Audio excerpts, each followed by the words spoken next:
don't know what was going on at that time, but for me it was like people are ugly because they try to change you.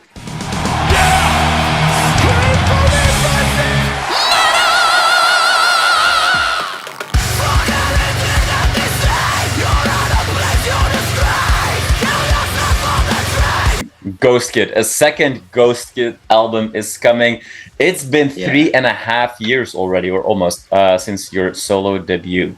It's been quite the roller coaster for you. Do you have at all time to take some steps back and reflect on that, or is it just too much craziness? Not really. I mean, I had a lot of time to step back and reflect because we had to, because like, I don't know, since the debut album started and we wanted to go on tour, and then there was like this pandemic going on like 2 years, and we've been just sitting and waiting what's gonna happen, and then we just had the chance, to play those fucking boring social distance shows, watching people eating steak and fries while you try to set up a metal show, what was pretty frustrating. And I just did it, I'd like to support the clubs and so on, and I'd like to put me and the guys in the worst circumstances to play a show. And I think, maybe it was more frustrating than that it had like any impact, like or improvement.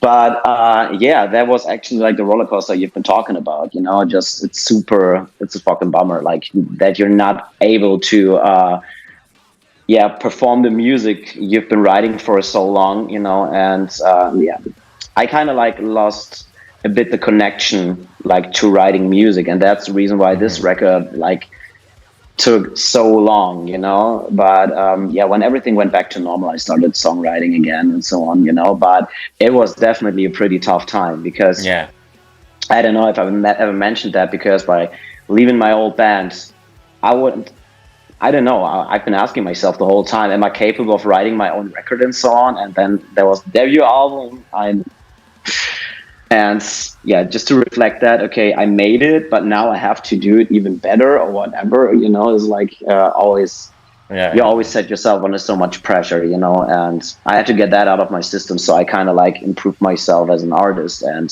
I was evolving like by thinking just about, what counts, if you write music, and basically it's just that you have like an expression or just the option like to speak through the music, just to get stuff out of your system and so on. And I think that's the most important thing that I've learned, just to listen to myself,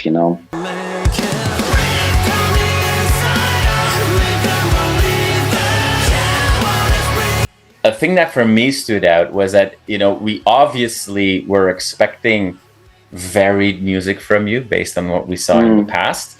And it's still very much a varied album. And also within the songs, like take a song like Black Cloud, it like there's both melody and heavy, and it kind of ebbs and flows. But it feels, and I don't know if you agree with me on this one, compared to the previous album, just more focused in a way. Was the first album, it felt like you were still very much trying to find this new voice, if you will. Is there some truth to that? Do you see that as well? It's basically hard to tell because I forgot like all this. I mean, you can tell me that, journey, Jasper, you are just insane. You're so up. No, I tried to think about that. Like with Black Cloud, to be honest, like Black Cloud is probably the only song I'm not like that really happy about, because for me it was like, like in the end or something, I'd like, of course it's always the same thing, to your record, you would do so many things differently, like you felt it, like, and it was like a really long process, and but in the end, like, it's always the same situation. You don't have time, it's like, good, this is the deadline, you have to finish it. And I would say like with Black Cloud, it was a track that has been a bit rushed, I would say, so, but on the whole record, it was like, maybe it's a bit more focused, because in the studio, I found my technique a little bit better, like over the past years. And when I wrote the debut album, we kept a lot of things because it had this special emotion in it, you know, because some things, even, we took some things even from the pre-production when it comes down to vocals. And the first one sounds a bit more rough, like we used the distortion like as, I don't know, like as an element of the sound, you know. And this time it was like, okay, the vocals already sound so fucking raspy, so we don't need distortion on some things, you know. It was like that, and I've learned a lot about my voice, you know. I was experimenting a lot, you know. I got a lot more secure, and I think maybe that's the reason why it's a bit more focused, like with everything, you know.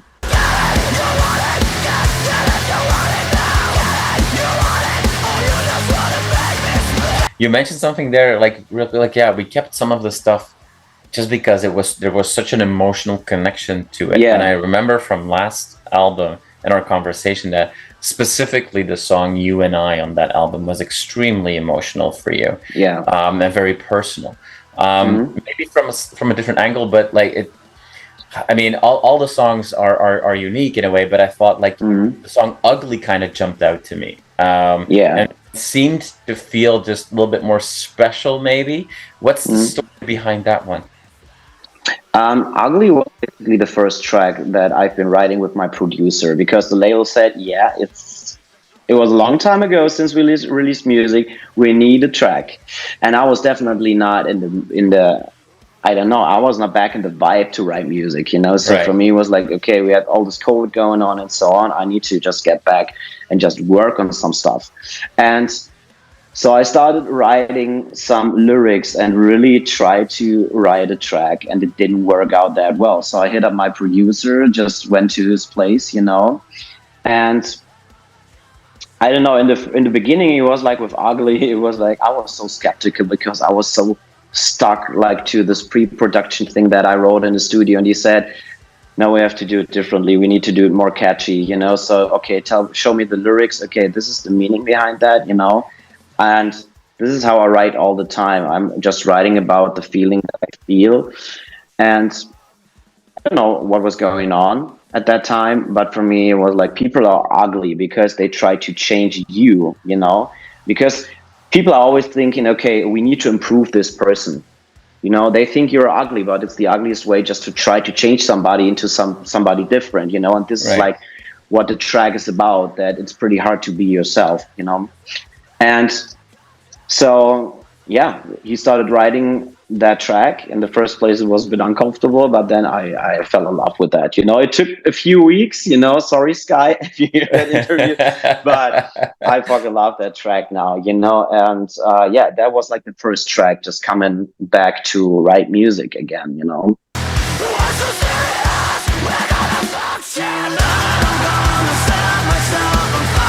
Writing about how people want to change, or that people want to change you, or people that have a certain idea of how things and people should be. I'm going to use that as a bit of a semi-forced segue to gatekeeping in metal, because when we last spoke, you were like, I can't wait to see the reaction of like the traditional metalheads on my solo stuff, because it's not necessarily, you know, the most old school traditional heavy metal, even though you're working with people like Milieu from Kreator at the time. But then fast forward, you now, like last summer, played Wacken.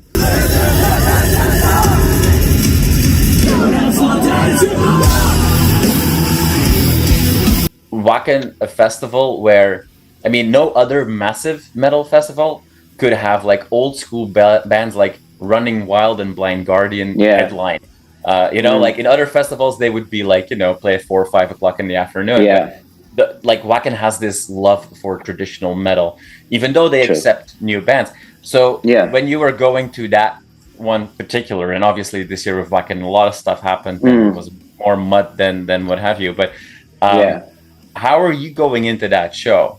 Were you like, when you saw the response, was that a lot of relief for you? Because you were going to the Valhalla of old school traditional gatekeeping heavy metal heads. Actually, I was pretty excited for that show. You know, it's like, I mean, I played with my old band many times in Wacken, and we played this Full Metal Cruise thing and so on.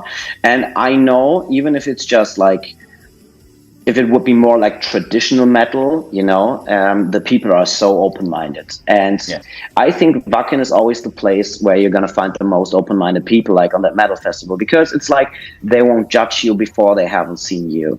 It's like they're checking your show, and if they like it, you know, they're going to be into it. And this is what I love about Wacken. It's not about like, it's pretty natural, I would say. You know, I mean, nowadays music is so competitive, and people always just wanted to give their opinion. They want to I don't know, just write it down like in the comments if they don't like you and so on, you know. It's like everybody's judging. But what I think about Wacken is they're just coming to have a good time, and it's not like, okay, I don't want to watch that band because I don't know, he's wearing a red dress or whatever, you know. So they're just checking you out, and this is what I love about Wacken, you know. It's like a big family, and yeah, the show went pretty well, better than expected, you know. But this is what really changed, like how I don't know, how I see myself as an artist, you know. I just had this point where I thought, okay, you know what, you could do whatever you want. You just see so many bands, then you hear a track, okay, I want to sound like this and that, and this one band says, we are sounding like Architects or whatever, we have to be heavy and so on. And I've realized at some point it doesn't matter if you're heavy, if you're metal, if you're a rap, hip hop, whatever, or doing EDM music, as long as you have a connection to your own music, the people will feel it, you know. And that makes it pretty comfortable because you can focus on art and just enjoy it, you know. If you want to write something heavy, do it. If you want to write a ballad, just do it. And there are so many examples. For example, Bad Omens, you know, we've been on tour with those guys, and they've fucking blew up like crazy. And this record is probably the calmest music they have ever done, you know, but it's so intense and so emotional, you know. And I think you shouldn't be afraid, like, to express yourself when it comes down to music. Same for festivals, you know. So, and I think that's your job. Just listen to yourself, I don't know, transfer it into music, and that's the only thing that you can do. The rest, I don't know. Maybe somebody will like it, maybe not, you know.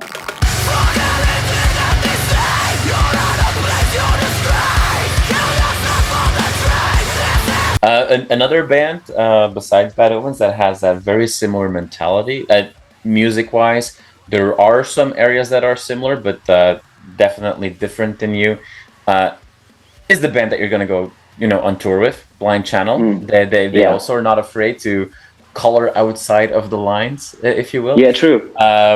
So just to kind of like, you know, force us in that direction of live shows and that tour that's coming.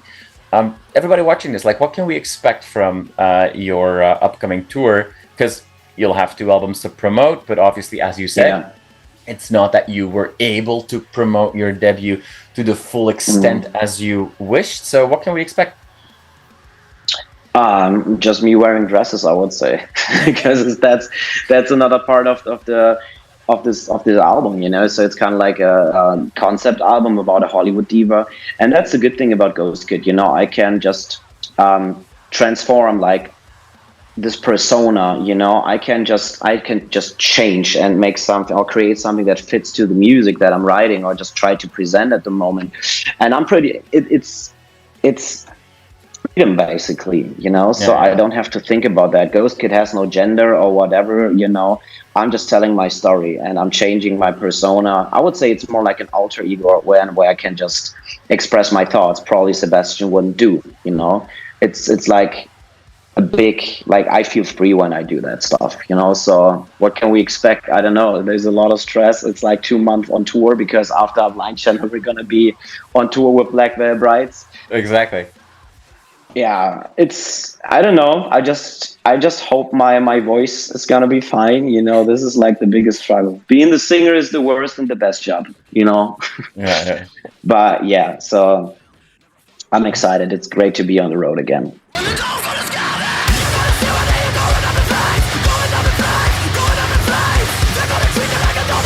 You said that it took a while for you to get back in the right mindset, and then with the help of your producer, you kind of got that flame burning again.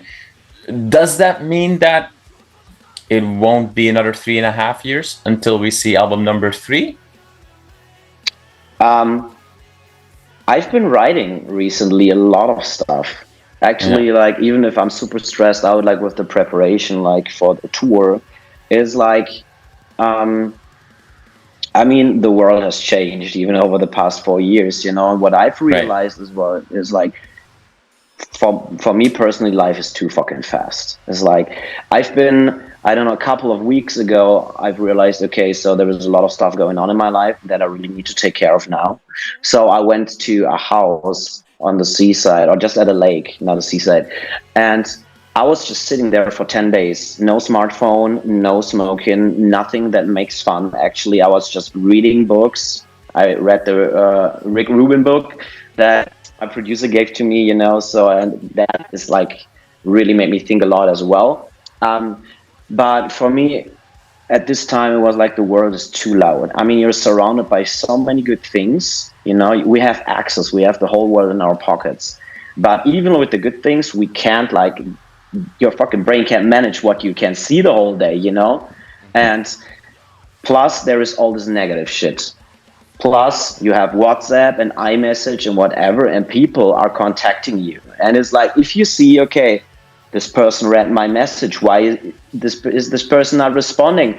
It's, I kind of had the feeling that I really lost the connection to worship like little things. And I can say the craziest thing that I've done before I went to that house was like I was drinking a coffee without a phone in a cafe. It was so fucking weird, and it tasted different. And I was like watching people and whatever, you know. But yeah, I'm really thinking a lot about like nowadays life, because it's so fast. You're distracted so easily, and you start like so. I mean, it's so easy to get depressed nowadays, I would say, you Yeah. know. Yeah. And like with that realization, I mean, a lot of thoughts came into my mind, and I don't know. So I had a big cut in my life like recently, you know, I changed a lot of things, and I would say there is a lot of stuff I can talk about. And it started like, I would say a year ago or 2 years ago or something, when I started just writing new tracks, not because I had to and I knew, okay, there is a deadline. This is something I've realized as well, just how great it is just to write music for yourself, that you don't have to think about the deadline, if it's a hit or not, if it's pop music, you know. It's just like enjoy yourself, enjoy that you have the chance to do it, you know. And yeah, the more is going on in my life, the better, the more motivated I am to write songs, you know. So Yeah. Yeah. that's the Yeah. reason why I would say, I don't know if I probably have already 8 tracks or something, or ideas I just need to take care of, you know. But yeah, so it's a lot of fun, like Good. to Good. write music. Good. Awesome. Well, Ghostkid, I hope that we will see that third album sooner rather than later. But before we get to that point, Yeah. there's so many things that you're going to be doing. You're going to be playing so many shows. You're going to meet so many fans, old and new ones. And obviously, we have the new album. So I'm super excited for all of that. Thank you so much for taking the time in your busy schedule to answer Thanks some for of our having me. questions. Really appreciate it. And I hope to see you on a stage later this year. Thank you. Hope to see you There you soon. go.